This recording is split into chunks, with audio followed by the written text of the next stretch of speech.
Hello friends, how are you today? I am Mohsin, the presenter of bdenglish.com online teaching help center. Today I am coming back with a new lesson. Today's my topic is conditional sentence. আজকে আমি যে জিনিসটা নিয়ে আলোচনা করব সেটা হচ্ছে conditional sentence. Conditional মানে হচ্ছে শর্তযুক্ত বাক্য। একটা সেন্টেন্সের দুটো শর্ত থাকে। প্রথম শর্তটা দেওয়া থাকবে, দ্বিতীয় শর্তটা পূরণ করতে হবে। এই ধরনের সেন্টেন্সে দুটি ক্লজ থাকে, একটা হচ্ছে সাবঅর্ডিনেট ক্লজ আর একটা হচ্ছে প্রিন্সিপাল ক্লজ। তাহলে প্রথম শর্ত হচ্ছে there are three types of conditional sentence. Number 1, first conditional sentence, second conditional sentence and third conditional sentence. The structure of first conditional sentence if plus subject plus verb b1 plus object. এটা হচ্ছে প্রথম অংশ। if plus subject plus verb b1 plus object. b1 means verb present form plus object. তো দ্বিতীয় শর্তটা পূরণ করতে হবে subject plus shall, will, may, can plus verb b1 plus object. Second conditional sentence if plus subject plus verb b2 plus object. দ্বিতীয় অংশটা পূরণ করতে হবে subject plus would, should, could verb b1 plus object.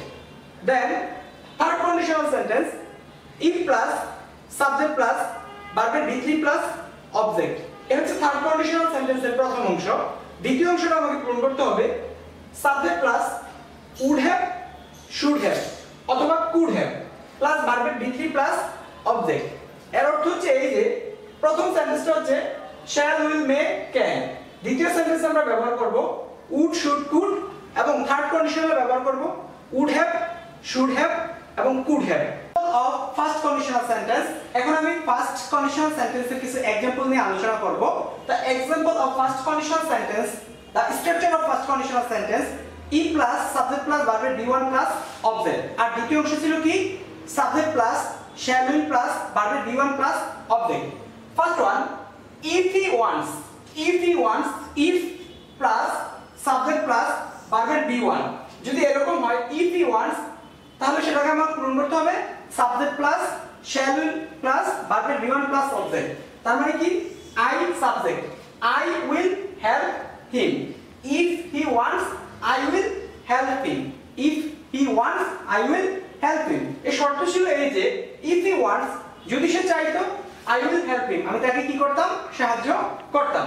দুই number if you come যদি তুমি আসো if plus subject plus verb b1 এখানে অবজেক্ট নেই if you come যদি তুমি আসো I will go আমি যাব if plus subject plus will plus go তাহলে if you come I will go যদি তুমি আসো তাহলে আমি যাব। এরপর হচ্ছে if plus subject plus verb b1 plus object. This is the first condition of sentence. If you run fast, if you run fast you may win. Subject plus may plus win. If you run fast you may win. Approach if you study well, subject plus if plus subject plus verb b1 plus object. If you study well যদি তুমি ভালো পড়াশোনা করো you will prosper in life. Subject plus will plus verb b1 plus object. You will prosper in life. If you study well you will prosper in life. Next, if plus subject plus verb b1 plus object. This is if you read well. যদি তুমি ভালো করে পড়ো you will pass in the exam.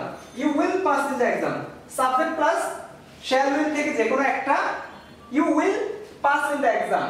Verb b1 plus object. This is the first conditional sentence. If you read a lot যদি তুমি অনেক পড়ো তো দেখো সেন্টেন্সটাতে if plus subject plus verb b1 plus object.